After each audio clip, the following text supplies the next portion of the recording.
चलम्मीबनीदना गुरुदेव नना संसारसिगे चत लेंगली पालिबा पुम्ना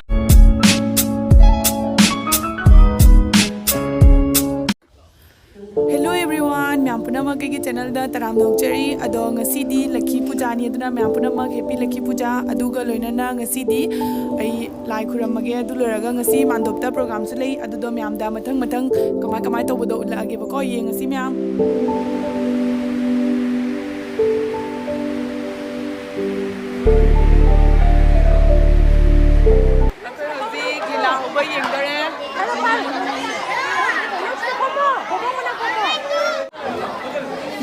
yang ngasih sih thugla kanda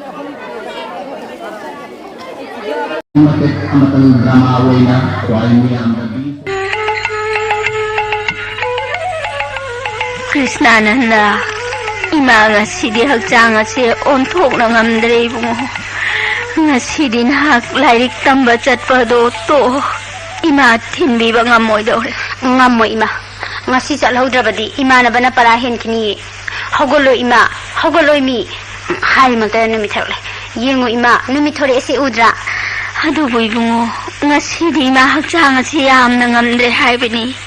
ngasi asidadi lepo haiba ngammo ima imana bana para hen kini ai ne phiron se chalurage like lok tholurage ko onthok pani da ko imagi bungo nangi tamning bagi mayaina imagi hakjang ase siulu ngamdre haibasi khandrabani karamno isa se chaluranu haibasi yaroi dore adu karam mathanta thagani koga se khadik ta phawa haigat pagamne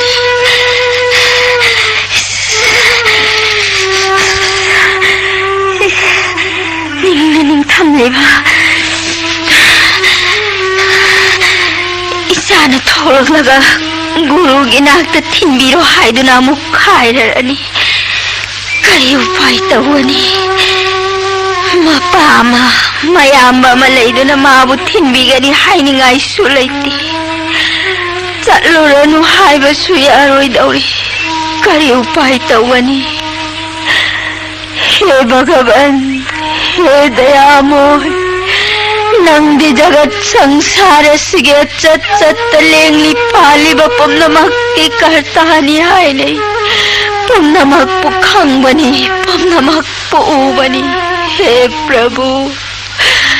ngasi tolabina nai basanti ke pikli baisa se suklaba bola se phauduna sanda mar kamuni ge maphamda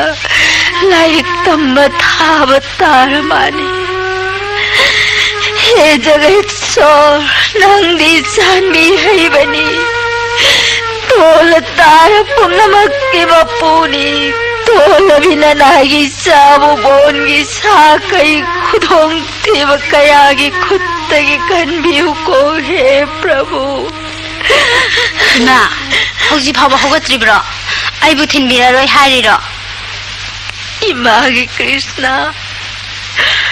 ngasiri ma nangbu thinbiba ngamoi dore nangna chaluranu mayadrabanina ngasi se nathanta chaluroko hayeng khaidi imana thinbinida ima suklaba bono du phauduna itomta chatpa kijai ibungo kiruno bona du da nanga he pokminaba nayamba ama leibani mahak sansen bana mathauni magi maming dinabandu kawi nangna kida kiraklaga dada du ko mahak laktuna nangbu soidana thinbirani aoibrani ma aoibani adudi karigina hamakhe imana aingonda taktriba nangna chawraklaba matamda taki haiduna taktabani bona duda mathanta leiribadu kijaramoidre ima kijadi mahakti matam pumnamakta mafam aduda adum leirabani bongi sa kai pumnamak mahakadi loina khangnai nangna kida kiraklaga ha dada dinabandu ha dada dinabandu haina hekta kau koibungo adu eradi ima ai kari mata kijaro ai chalage aina halakpada pharamoko pharibungo chaluru ima pharamagi icha ꯗꯗꯥꯒꯤ ꯆꯥꯛꯁꯨ ꯊꯣꯡꯉꯝꯃꯒꯦ ꯆꯠꯂꯤ ꯏꯃꯥ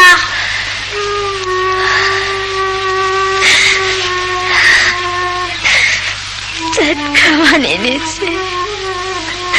ꯀꯔꯤꯁꯨ ꯈꯪꯖꯗ꯭ꯔꯤꯕ ꯏꯆꯥꯕꯨ ꯂꯧꯅꯝ ꯇꯧꯗꯨꯅ ꯁꯨꯛꯂꯕ ꯕꯣꯜ ꯑꯗꯨꯗ ꯊꯥꯈ꯭ꯔꯕ ꯍꯦ ꯚꯒꯕꯥꯟ ꯅꯅꯥꯏꯕꯨ ꯀꯔꯤ ꯑꯣꯏꯔꯁꯤꯒꯦ ꯄꯣꯛꯄꯗꯒꯤ ꯃꯄꯥ ꯃꯁꯛ ꯈꯪꯖꯍꯧꯗ꯭ꯔꯕ ꯄꯤꯛꯂꯤꯕ ꯏꯆꯥꯅꯤ ꯍꯦ ꯗꯌꯥꯃꯣꯏ ꯇꯣꯜꯂꯕꯤ ꯅꯅꯥꯏꯒꯤ ꯏꯆꯥꯕꯨ ꯀꯟꯕꯤꯌꯨꯀꯣ ꯄ꯭ꯔꯚꯨ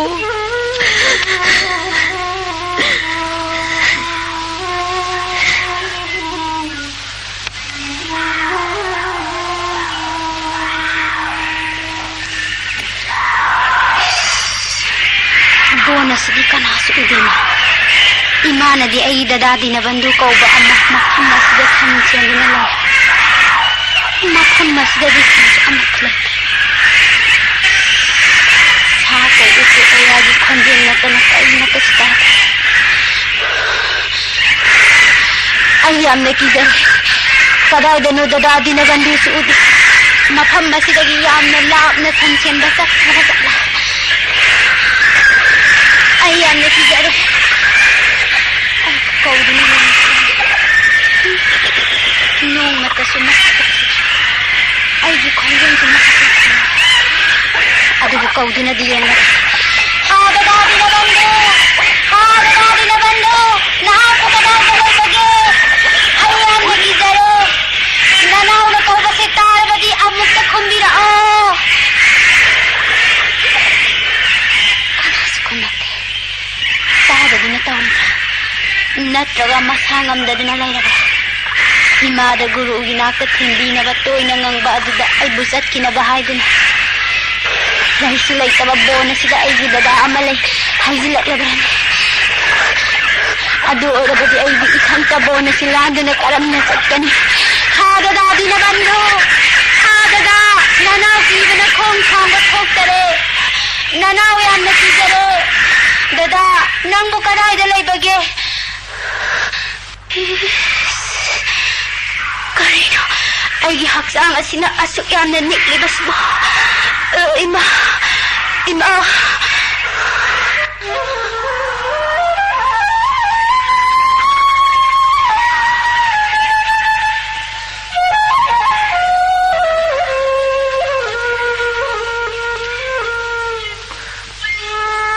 ꯏꯌꯥꯝꯕꯒꯤ ꯏꯕꯨꯡꯉꯣ ꯀ꯭ꯔꯤꯁꯅꯥꯅꯟꯗ ꯀꯔꯤꯒꯤꯅꯣ ꯅꯍꯥꯛꯅ ꯏꯌꯥꯝꯕꯕꯨ ꯀꯧꯕꯕꯨ ꯍꯧꯒꯠꯂꯣ ꯍꯧꯒꯠꯂꯣꯁꯤ ꯏꯌꯥꯝꯕ ꯂꯥꯛꯑꯦ ꯀꯔꯤ ꯍꯥꯏꯅꯤꯡꯕꯒꯦ ꯍꯥꯏꯔꯣ ꯏꯌꯥꯝꯕꯗ ꯗꯗꯥ ꯅꯍꯥꯛ ꯑꯩꯅ ꯀꯧꯕꯗꯨ ꯇꯥꯗ꯭ꯔꯥ ꯏꯃꯥꯅꯗꯤ ꯅꯪ ꯃꯐꯝ ꯑꯁꯤꯗ ꯂꯩꯔꯝꯒꯅꯤ ꯁꯟ ꯁꯦꯜꯂꯝꯒꯅꯤ ꯍꯥꯏ ꯑꯗꯨꯒ ꯅꯪꯗꯤ ꯂꯩꯁꯨ ꯂꯩꯔꯝꯗꯦ ꯀꯌꯥ ꯀꯤꯖꯔꯨꯔꯦ ꯀꯤꯔꯨꯔꯅꯨ ꯍꯧꯖꯤꯛꯇꯤ ꯏꯌꯥꯝꯕ ꯂꯥꯛꯂꯦꯗꯅ ꯏꯃꯥꯅ ꯑꯩꯕꯨ ꯃꯐꯝ ꯑꯁꯤꯗ ꯁꯣꯏꯗꯅ ꯂꯩꯔꯝꯒꯅꯤ ꯍꯥꯏꯔꯤꯕ ꯗꯗꯥ ꯑꯗꯨꯒ ꯅꯪꯗꯤ ꯂꯩꯁꯨ ꯂꯩꯔꯝꯗꯦ ꯑꯗꯨ ꯍꯧꯖꯤꯛ ꯇꯥꯗꯨꯅ ꯂꯥꯛꯂꯤꯁꯤꯗꯤ ꯉꯥꯏꯈꯣ ꯗꯗꯥ ꯅꯪꯅ ꯂꯩꯕ ꯂꯝꯗꯨ ꯀꯔꯤ ꯀꯧꯏ ꯑꯗꯨꯕꯨꯔꯣ ꯑꯩꯅ ꯂꯩꯔꯤꯕ ꯂꯝ ꯑꯗꯨꯒꯤ ꯃꯃꯤꯡꯗꯤ ꯄ꯭ꯔꯦꯝꯅꯒꯔ ꯀꯧꯏꯗꯅ ꯄ꯭ꯔꯦꯝꯅꯒꯔ ꯗꯗꯥ ꯅꯪꯗꯤ ꯐꯖ ꯐꯖꯕ ꯐꯤꯔꯣꯜ ꯉꯥꯛꯇ ꯁꯦꯠꯂꯤꯅ ꯁꯅꯥ ꯂꯩꯀꯣꯟꯁꯨ ꯌꯥꯝꯅ ꯁꯤ ꯏꯅꯥꯛ ꯌꯥꯝꯅ ꯈꯨꯟꯕ ꯃꯥꯜꯂꯦ ꯑꯗꯨꯒ ꯑꯩꯈꯣꯏꯗꯤ ꯏꯃꯥꯅ ꯅꯨꯡꯇꯤꯒꯤ ꯀꯣꯏꯅ ꯕꯤꯈꯥ ꯆꯠꯂꯨꯔꯒ ꯐꯪꯂꯒ ꯆꯥꯏ ꯐꯪꯗ꯭ꯔꯒ ꯇꯣꯛꯏ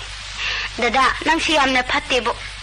ꯅꯣꯡꯃꯇꯁꯨ ꯌꯨꯝꯗ ꯂꯥꯛꯂꯒ ꯑꯩꯈꯣꯏꯕꯨ ꯀꯔꯤ ꯆꯥꯔꯤ ꯊꯛꯂꯤ ꯍꯪꯕꯤꯗꯦ ꯀꯔꯤꯒꯤ ꯂꯥꯛꯀꯗꯒꯦ ꯏꯌꯥꯝꯕ ꯁꯣꯏꯗꯅ ꯂꯥꯛꯀꯅꯤ ꯌꯦꯡꯉꯨ ꯏꯌꯥꯝꯕꯒꯤ ꯁꯟ ꯃꯌꯥꯝ ꯑꯁꯤ ꯏꯌꯥꯝꯕꯅ ꯍꯦꯛ ꯆꯠꯊꯣꯛꯄꯗ ꯑꯩꯒꯤ ꯁꯛ ꯍꯦꯛ ꯎꯗ꯭ꯔꯤ ꯐꯥꯎꯕ ꯃꯈꯣꯏ ꯁꯖꯤꯛ ꯑꯃꯠꯇ ꯆꯥꯎ ꯍꯥꯏꯕ ꯌꯥꯗꯕ ꯑꯗꯨꯅꯅꯦ ꯏꯌꯥꯝꯕꯅ ꯂꯥꯛꯇ꯭ꯔꯤꯕ ꯅꯠꯇꯦ ꯅꯪꯅ ꯍꯧꯖꯤꯛ ꯏꯌꯥꯝꯕꯕꯨ ꯀꯧꯕꯕꯨ ꯀꯔꯤ ꯍꯥꯏꯅꯤꯡꯕꯒꯦ ꯗꯗꯥ ꯑꯩ ꯅꯨꯡꯇꯤꯒꯤ ꯒꯨꯔꯨ ꯁꯟꯗꯃꯥꯔꯀꯥꯒꯤ ꯑꯥꯁ꯭ꯔꯝꯗ ꯂꯥꯏꯔꯤꯛ ꯇꯝꯕ ꯆꯠꯂꯤ ꯅꯨꯡꯇꯤꯒꯤꯗꯤ ꯏꯃꯥꯅ ꯊꯤꯟꯕꯤ ꯉꯁꯤꯗꯤ ꯏꯃꯥꯗꯣ ꯃꯁꯥ ꯉꯝꯗ꯭ꯔꯦ ꯍꯥꯏꯗꯨꯅ ꯑꯩꯕꯨ ꯊꯤꯟꯕꯤꯌꯨ ꯌꯥꯗ꯭रे ngasi lepo saluranu haire aina imanabana para henkini haiduna ningai tawada bona sida dada soidana layramgani kirunu haine iman hairapadagi laklibane dada udabadida kijaduna qawlibadani aduni dana mahi tambadi adumna thawai yauraga tahaigadabani hayeng makhaidi kiruranu iyamana nungtigi nangu thenbigani nangdi kaya yamnadi tamjare sisu siksa lore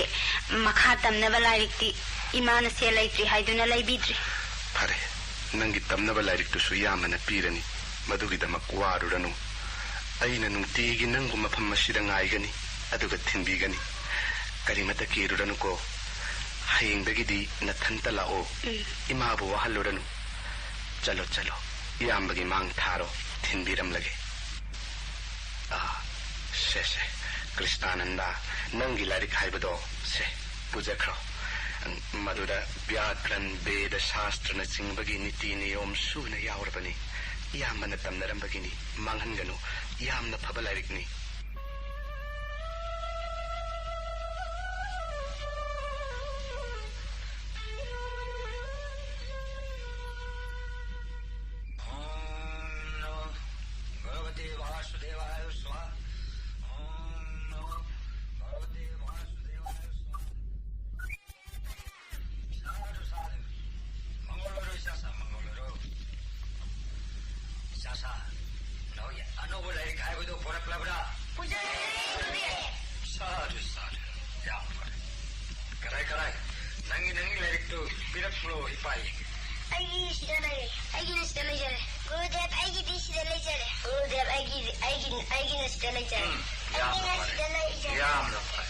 Krishnanand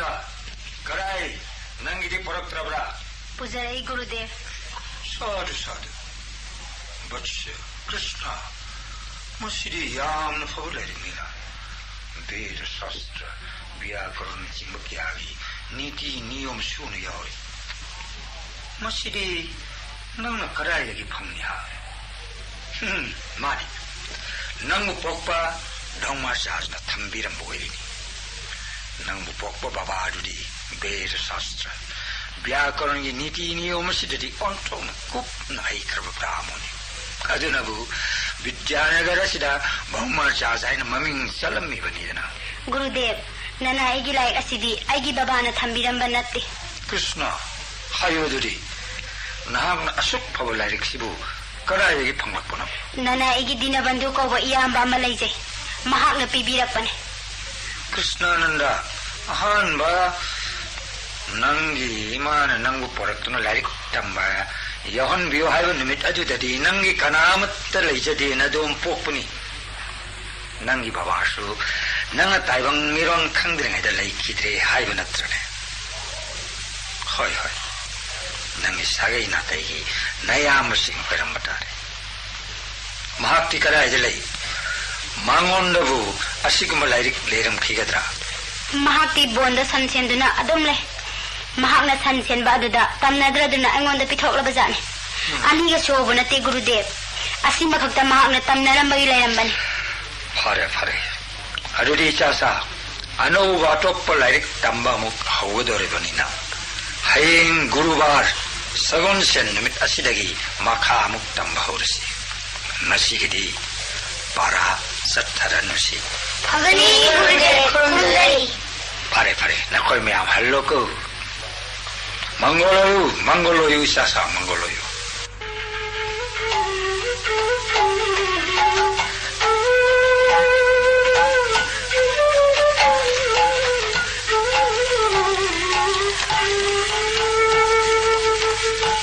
कृष्णानंदा इसा लागलेदना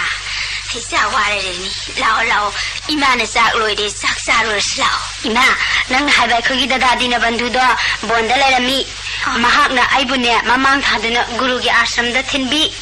थांगावबसिदी अवइबनी इमा येंगोय इमा आइना bone अदुदा किजबसी खोंगसे थांगी हाइबा खंग्रबने आई थनता वानथागे तौरबने अदुदगी दादादीना बंधुबु कन्ना कौबदगी तारा माले मालाए अदुगा आइबु किरुनु नुंतिगी माना थिनबीनी हाय इचाबु वानथागे तौई हाइबा थिनबी हाइरिबदो बोनगी सिंचनबा ई फानबा मी सोइदन ओइरंगनी नत्ते इमा दादादीना बंधुने महाक्ति इना करा खुनबा मचा माली फजबा फिरोल सनालुपा यामनसी मखुत बासी मसु पाइ कुचुदी मुई अदुगा राशि यामना लई इमा हेदे ngawu nangbo इमा नंग थाजददुना तौरीने अखोई दादादो आइबु यामना लुना तौई मान आइंगोंदा लाइकति क्याम तमे हंगिबा अदुदा आइना शिशु शिक्षा लोरे मखादी तमनबा इमाना पैसा लाइतदुना लाइक लाइबिद्री हाइरुबदा लाइसे पिराइबा तू येंगो इमा गुरुना सुसिगी लाइसे यामना फै अतै लेहौद्रबरा हंगिबा अदुगनी इमा दादा नंदी अखोइदा नोंगमता लाक्ते इमा बु हन्ना फाव येंबिदे हाइबदा थबक यामना सिली सनसिंग असि कयहाक्ता थादोकपा यादे अदुना लाक्तबनी नोंगमा सोइदना लाकनी हाइरिबा सिंथीबा सिदी लाओ लाओ साक चालुरसि इमा हयेंग मखैदी इमाना थिनबिरानु आई तोमता चप्पा ngambani bonda aigi dada dina bandhu leirabani ai hauji kaisum phau ki bidra farene nang na buki jadra badi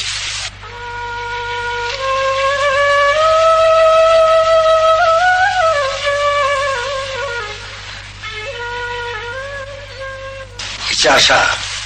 nasidi ipawa mai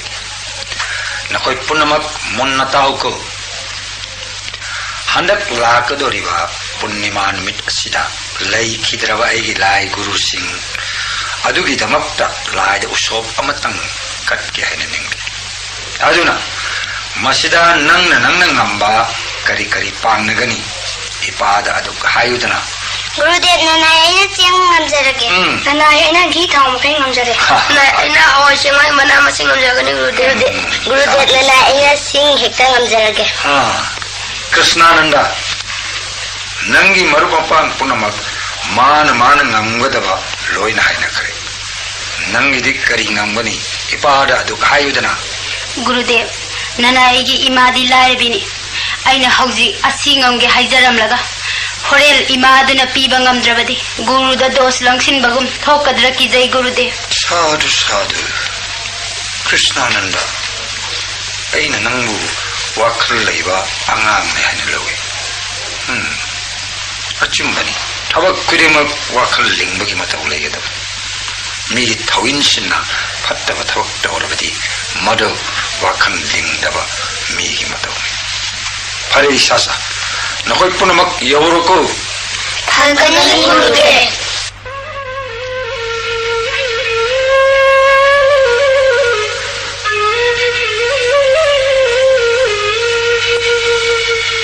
Krishnananda karigino inaw na isuk thana lakpabo namanabaga kari ningai sangdanarakpagi natraga guru na kari hairaklabagi tammo yambada dada ngasidi ayhak sibaga sa manana ikaiba nangle kari tawrabagine hayudana yambada dada lakadoriba purnima namit asida guru gi ashram da usop amakakadori maduda aige taminaba sebok mayam adudi mana ngamgadaba loina guru da hainare aigi di kari ngamgani haina hangbada asi ngamge haiba ngamnamdare dada imadi laibini imana kari piba ngamgani adumapu imaga tana zaruki ge hairambani imaduna bu kadaidagi kari lauruba ngamgadagi dada aigi ita uraga imana basingna engonda kuru yengna hawi makhoi mamangda laik tamba sappa ngamaroi dada ai hayengdagi laik tamba toklage kari gi tokadoriba Krishna nangidamak iyamba leiri haiba kaurabra nang nangamge haiba potto iyamba na pini hayu atay sebok sing aduna kari mathel ngamna khraba seng hawai gi thau mana masing sing phawa makhoi na loina ngamna khre adudi nang na sangom ngamge hairodana nangi guru gi utsap aduda changadaba sangom pumnamak iyamba na loina pigani yengo iyamba gi sangom thokpisan yamna laikhraponi hek oktri makhai pigani awai brother Krishnananda iyambadi oidaba khak ngangde oidaba ngangba mi adubudi iyambana ninda tawi chalo nangi sangom iyambana nangnanaba pigani purnima namit ki ayukta nanga igangan na mafam asida unasi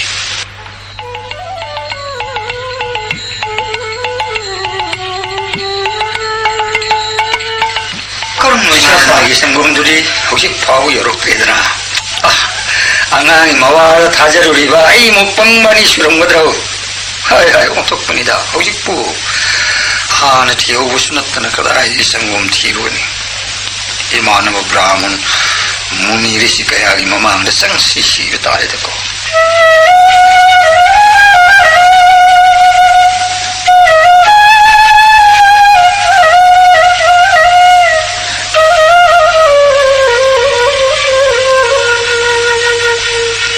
Krishnananda iyambadi nang bungai ba onthok na kuireda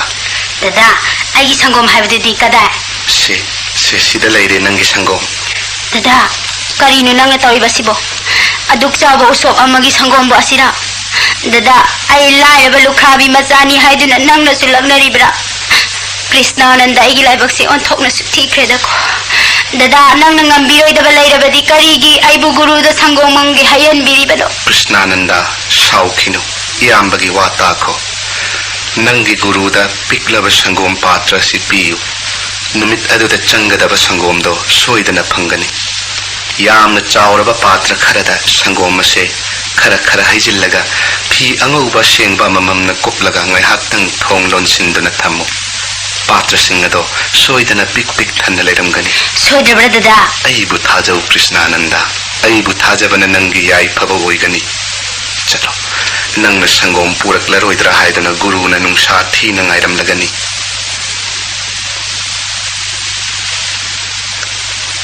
Krishnanand कदाई नंगी संगोम दी गुरुदेव आइगी संगोम हाइबदो सिदा लेजरे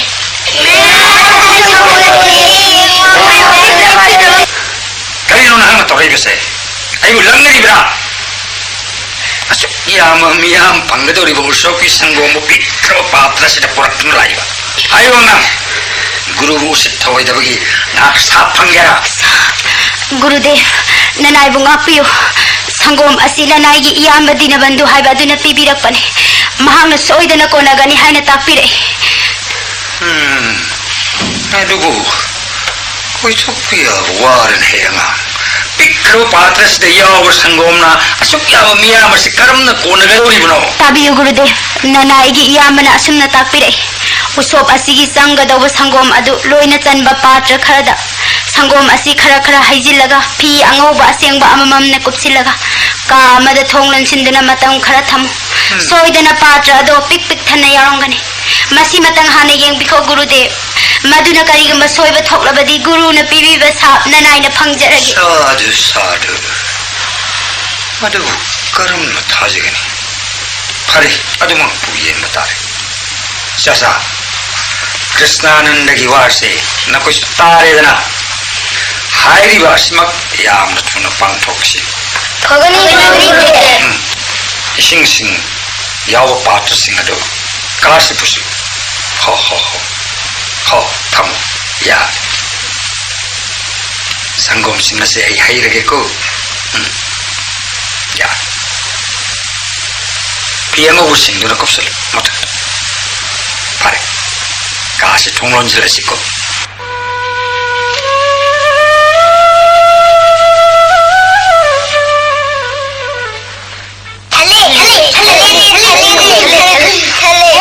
गुरुदेव कृष्णानंद की वफम दमुक सुमले साधु इपागे कृष्णानंद इपादे नंगबु खंगरुद्रेदना नसिदि कृष्णानंद नंग इपाबु ngaukko मुनि ऋषि कया मपोक कया तो fungi निंगबद फंगमद्रवा Ibungo महाक्ति Shri चरोनी ननाय संग मार्कान मपोक कया तो तौजबसु इबुंगो नंग श्री चरोन तबु पामजबनी नसी संग मार्काद उत्पीरिबसिबु पाप चेलबन ननाय लंबी ताकपीरिबरने हे प्रभु हे भगवान फुईना होरक नोमी कुछ ngमजबा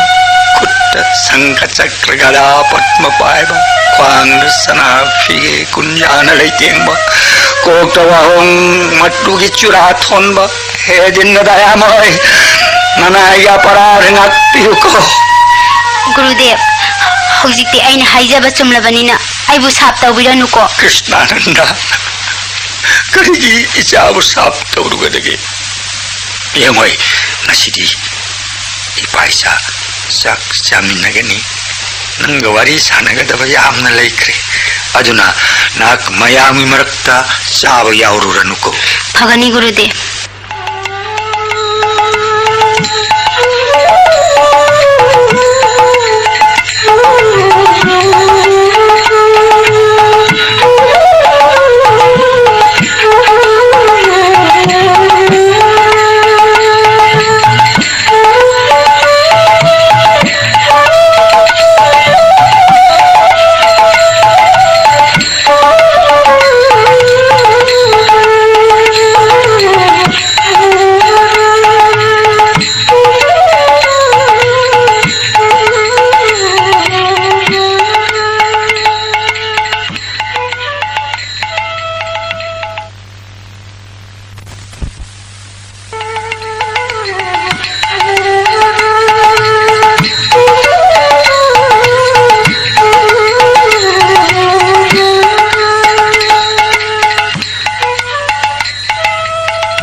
ipana tambiba yaba kaya tambikre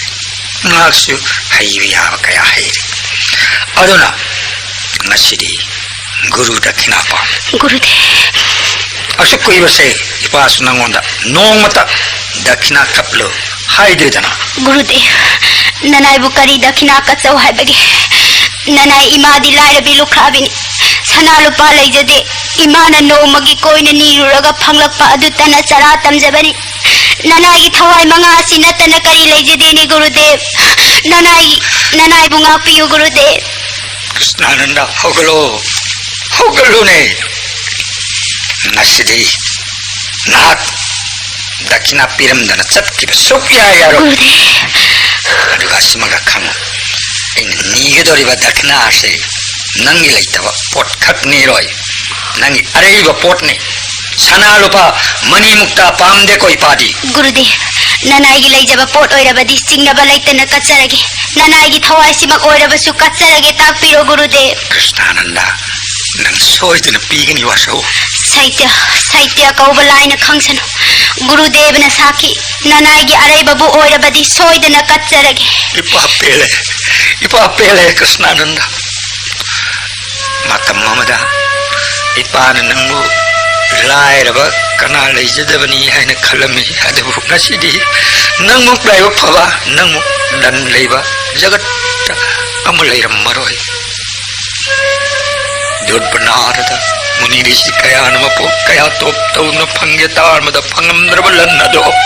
nangu onnadi leiram bene Krishnananda adugu malan ado phangjabamak ngamdrabasu masaktadi uling kharai pabo madubuni ipana dakna oina niribasu Gurudev nanai bu bhap taba ngamjadre nanai bu bhap ta hanbiro ipa haye munna tauko nongma nangi tamnana balairik amasu pirakkiba ngasisu sangom pirai haiba nangi dada dinnabandu haibato maduttabuni ipana oningba ipana khangingba Krishnananda ipadi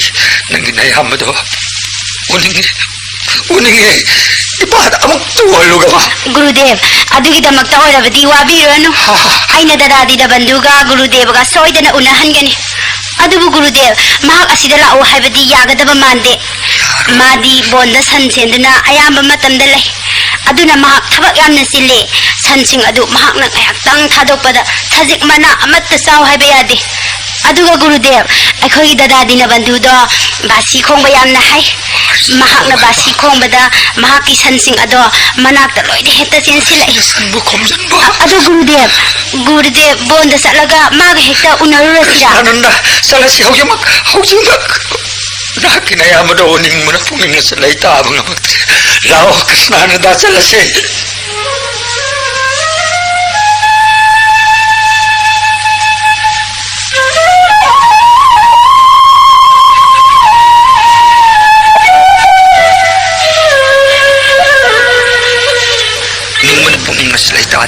lao Krishnananda salasi Krishnananda mafam asidadi karigumba jivu leibagi kudam amattasu leite nangi dada haibadubu mafam karaida leibagi Gurudev soidana lairamgan mafam asidani maga aige he unaribasi aina yumda halaktri phawa he ngairambani ma yumdadi halamkiro Gurudev yahupasida ikaidina lokraba jala adumapu Gurudev mafamsida hauriba ujau pambi sigi makhongda ngaihakta pothabiramu ai amukta saida leibra yengjarugi Krishnananda sa kaina thallaba bonni bangla lap sakki ganuko ho dada dinabandhu nahapu kadaida leibage nanaula e ho dada aina siwana tira mana kaya dan mingana leiba athapada tariba basi khonjela si ngak soidan orangani ho dada dinabandhu nahapu kadaida leibage Krishnananda kari tore iyambabu taha kaubabo nangi sangom madu pirubada kari hairaklabage sangom aduna maram oiduna dada bu korlibani sangom Kari tauraba. Apikpa patra adu ubada guru na ahanbada yamna saurami adudagi Makha tammu Krishnananda. adudagi aina dadan hairappa punamak loina tawhalle adudagi sangom adu lempana konare thogdaw aduda guru devana angakpa singnaba ama thokpagum tawki adudagi dada guru na aibu saksu mayam marakta chaba yahundre guru ga aikata tongana asikpa ka amada punna saminare dada sak chaba toklaba matungdadi guru gi dakhina katlo haire dada guru da katnaba dakhina di hairun yumda imadu bu sari gadra sari roidra khangde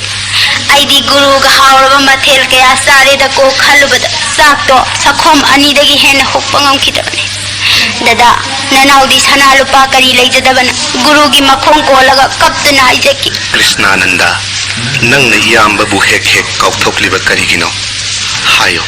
Nangi guru na katlo hariba dakshina aduda sana lupa kaya kaningbagi. dada aisu guru na sana lupa katlo hairakadra khanduna onthokna warabane adubu maduna lamdre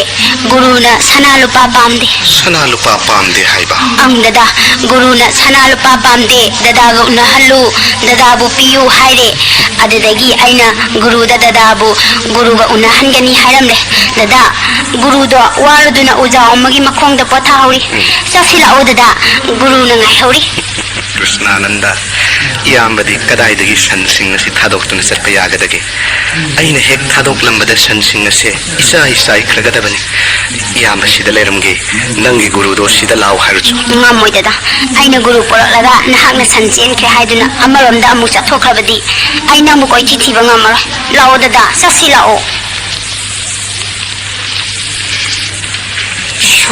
Lababong sida matang takarayo krubani. Nahan muki mapokta.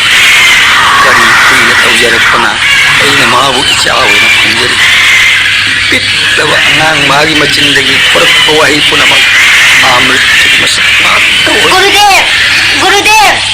Gurudev dada dinabandhu lai mabiruraga no Kari haba dinabandulay haba. Kari no masayna tawras. Ay mga tayo mga. Hey Bhagavan. Nanay sandamar ka na koti pranam tawjari.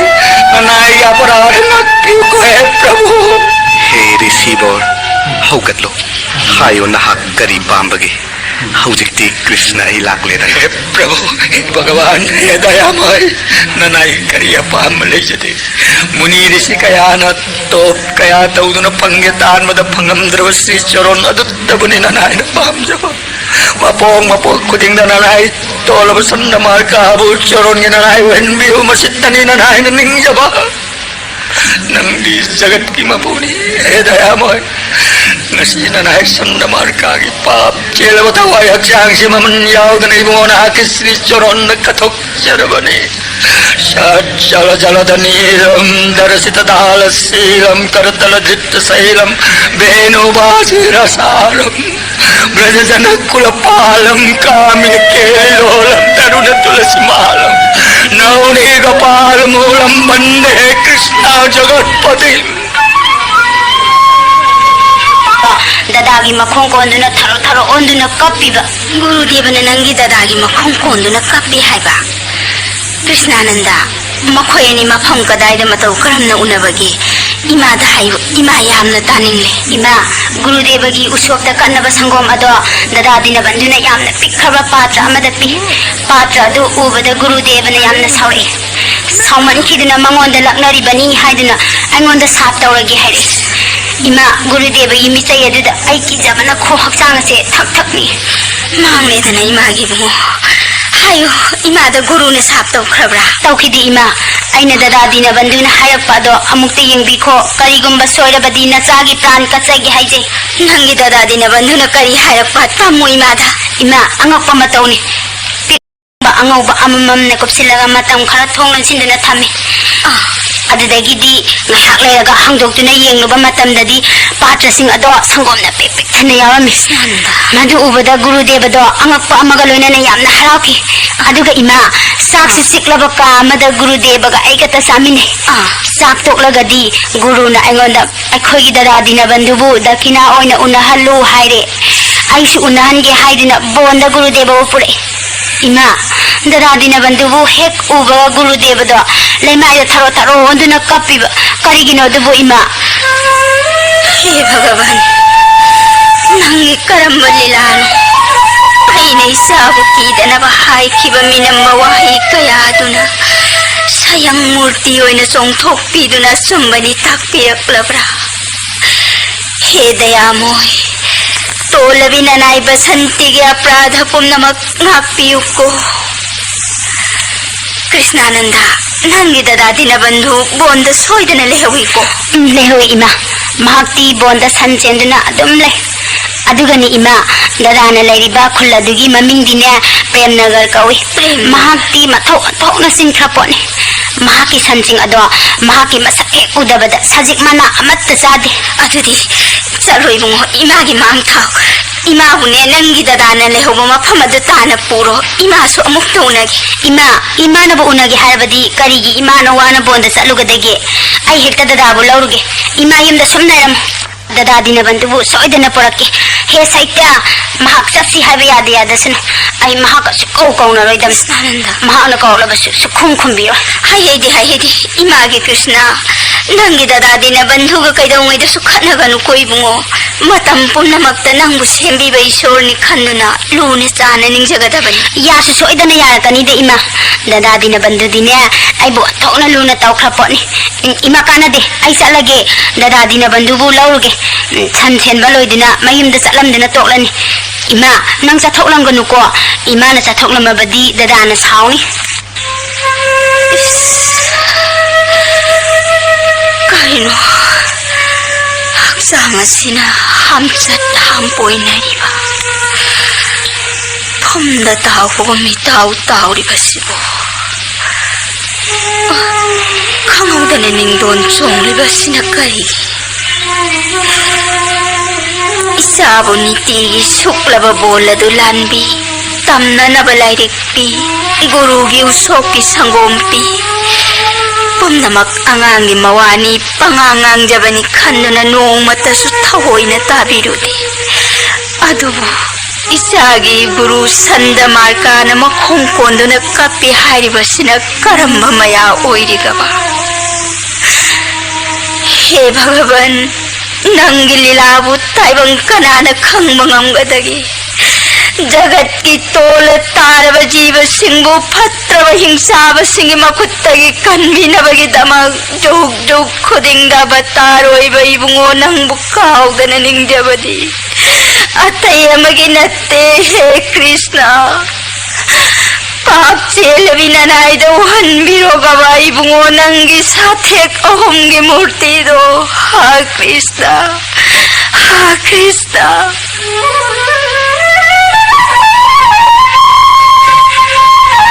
थापद तारीबा बासी की खंजल से सोइदन ददादी न बंदुगी बासी की खंजल मतम असु एक भाव कया दनि नाई दले थोकले हा ददा दिन बंधु नहा पुकदाय दे नहीं बगे करी तौरे कृष्णानंदा नंग अमुक तन सेलकलबदी ददा नंग हौजिमा अखोइदा चलुदबा याद्रे येंगो आइने इमादा ददा बु सोइदना पुरके हारमले ददा इमादो ददा उनबा सकनी तौबदा आइने खामदना थनमले ददा ससे इमा उनरसे लाओ थेंख्रे हाइबा कृष्णानंदा ngasidi thengle hayeng chalasi nang su khangli baduni aigi sansing na se mikup amatta thadokpa yade haiba adu yade dada imana dada bon thokna wana nga hauri pon kari gi aduk taha ribano Krishnananda ngasidi thengle haiba aidi dada poji bhawa yumda hallar ai su khangli nahak ta sing ima bu nungside haiba adubu ima dadi dada bu lawa sali bani haram laga haujikna dada pu dana hanba ai ngamloi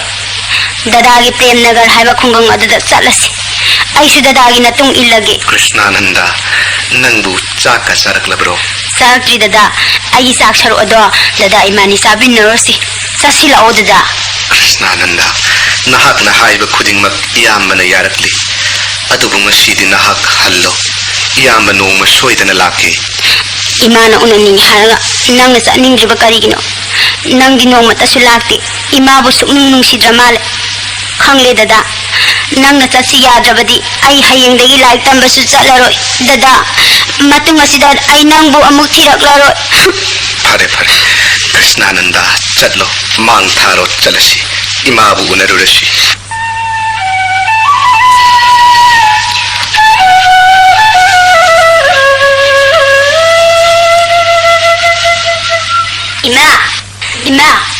इमा हौगलो दादा दिना बंधु लाए कृष्णानंदा कदाई नंगी दादा हाइबदी येंगो इमा दादा दिना बंधु असिदा लेप्तना लेरे उबिद्रिबरा हे भगवान तोलविना नागी अपराध पुण्यमग राखियो को हे प्रभु पाप चेलविना नागी मांग उत्पीरिब श्री मूर्ति असिबु मंगला ताई बंगला नानागी बाप ताबंगम ददरे नानाईबु बाप तानबिरो भगवान इमा मंग नत्ते ताइबंगनी लेंखत्तीरो इमा न करी पांबीबा ताकपीरो नचादा इमा करीगिनो नचादबु खुरुंबा हौनबरा ताहोइदी हौगलो इमा कृष्णानंदा इमा न करी पुइने तौजरकपना नंगबु इच्छा होइदा फंगरुबा इमा पेले कृष्णानंदा इमा पेले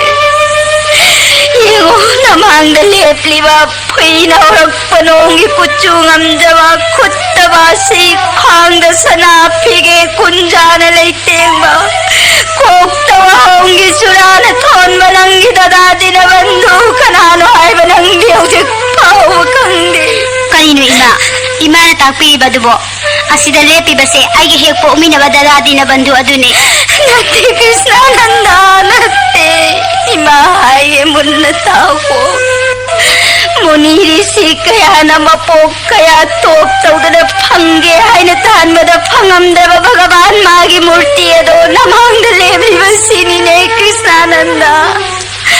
नंगना सोक्लबा बोन फाउदना नाई तंबा चतबदा कीदनबा हाइदुना इमाना दिना बंधु कौवना यांबा मलै हाइदिन कीबनी नमांग लेब्रिबा सि मूर्ति असिदी कदाइदगिना यांबा होइगदगिने कृष्णानंदा जगत की ममा लैजदब सिंगी ममा होई बिबा मप्पा लैजदब सिंगी मप्पा होई बिबा मयाम लैजदब सिंगी मयाम होई बिबा जगत नमा तबु निंगरिब श्री कृष्ण हाइबदो नमांग लेब्रिब श्री मूर्ति सिनिने मागी कृष्णानंद हे दयामोय इच्छाना गांगी ज्ञान होई बना गांगा इच्छा गई दब कया गांगी शक्ति वसी छोड़ोनी नानी खन्ना गांगी को प्रभु करीगी नो इमा अदम लताक पीरी बबो इमा नई बुनच्चा मोइना नुंशीबी खिबा मिकुप अदुदा अइना सु हेक पोकपीबा इमा मकनी खन्ना नुंशी जखरबनी कृष्णानंदना अइगा हेक पोकमिनबा इनाउनी इयाम्बगी कृष्णानंदा लाओ इयाम्बदी इथौसिन मनिना नोंग मतलाक्तुना इमा अमदी नंगबु हंगलदबादुदा साउदुना इमाना नयाम्ब नत्ते हाइरिबनी नंग अइगी इनाउनी अइगा हेक पोकमिनबा इनाउ इनाउ ओइबदुनबु नंगना हाइरि मखै अइना यारिबनीदना कपकनो याम्बगी हुंगो करिगिनो इनाउना कपलिबा इमाना नतौ येंगदबगी फागी तौरिबनी इमा मचा होइबना ममा होइबिगी मफमदगी फंगजनिंग बाशल्य प्रेम मधुबु नचादा फंगहनबिररोइद्रा इमा इमागी कृष्ण लाउ संसिलो इमा कोनगे लारबी इमागी उमदई चाने लेंगिरकपदी इमान करी पिजगनी इमा नसादी बोंद कोइना संसेलुबना चाक ओंथोकना लामलेबो चाक लैत्रबरा इमा प्रभु लैरी दो इमा करिगी नचादा प्रभु हाइना कौबिरिबनो हौजिक्ता नचादा ममा मन मचा मद उत्पी फम थोकपा बाशल्य प्रेम मदु उत्पी क्रब नत्रा हौजिक्ता इमागी कृष्ण हाइना कौबिदुना अइबु नचामकनी खनबी क्रब नत्रने अदुगा हौजिक्ना मु प्रभु हाइना कौदुना नचा नत्तबगुम तौबिरिबा करिगिनो इमा दादा से नहान मखे अखोइदा नोंमता लाओ हाइबा यादबने ngasidi laklingaisida sak chaminarage Ibungo इबुंगदा चंगलासिना चिनानाउ sak chaminara इमा करिगिनो इनाउगा इगा तोंगान हापिरिबा पुला पुनसिनबियो इमा ngasidi इनाउगा पुन्ना chaminajage aduga ima ngasidi imagi khutmakna inbiba chak adu sajaraga krishna hi aramba se kokchaba hoijare indiro ima Ibungo मधु तरी ताकपीगनो पाप चेलबिना नागी खुद सिमगना श्री मुखद करमना सेवा तौजगदगी ननागी दोष मपुंग फादे फानगे खनबिरब्रने प्रभु पंगलबा ताइबंगी मपोकने खनबिदुना लंगजखिबा इरानगी दोष पुनमक ताकबियुको हे दयामो लेंखत्पियो इमा करिगिनो नचाबु थेंखांग लटनबिरिबा मचा अमा ओइबना ममा अमदा इमा चाकलामे इनबियु हाइबबु करिगी इनबिद्रिबनो इमा इमागी कृष्णा इसाना हंगोइगदर खनमनिने इमाना हंगोइबा मचाना ममाबु हंगोइबा हौनबरने इमा से इमा इलगे इमा दादा इलबदी एंगोंदसु इनबियो कृष्णानंदा इनाउगिदी इयाम्ब इनगे से याकातो से कृष्णानंदा इमान इनबसु यामन चारे नंगसु खरे इलाउ नंगन इनबदु चारगे इयाम्ब चटलगे थेंगे दादा से इलगे याकातो अदो हौजिक्ति चाकसु सारबनिना इयाम्ब चटलगे इमागा लेहौरोको हनफ्रनु दादा ngasidi sum dai thokro कृष्णानंदा नंग इयाम्बु निंगसिंगलक्प मिकुप अदुदा नंगी ननाक्ता इयाम्ब सोइदना लेपलगनी ngasidi इयाम्ब थेंगले चटलगेको इयाम्बगी सनसिंग अदो अइना लाकदबा माइकई येंगदना लेरमलगनी इमागी कृष्णा मचागी नुंगसिबा प्रेम थंबिरमलगा इमाबु नोक्तुना चलगे हाइब्रने बो इमा करिमत्ता वाबिगन इमाना वारक्लबा मतमदा नचाबु निंगसिंगिरा मतम मदुदा नचाना इमागी नाक्ता सोइदना लेपसरगनी इमा कृष्णानंदा नंगी दादादिना बंदु चटकिगदौरे नयामबु खुरुमदाओ दादा कृष्णानंदा मतम पुनमक्ता मंगोलोइरो इयाम्ब चटलगे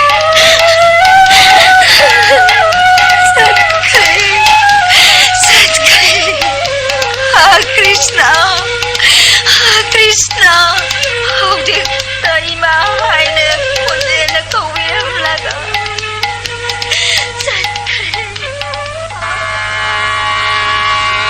नमो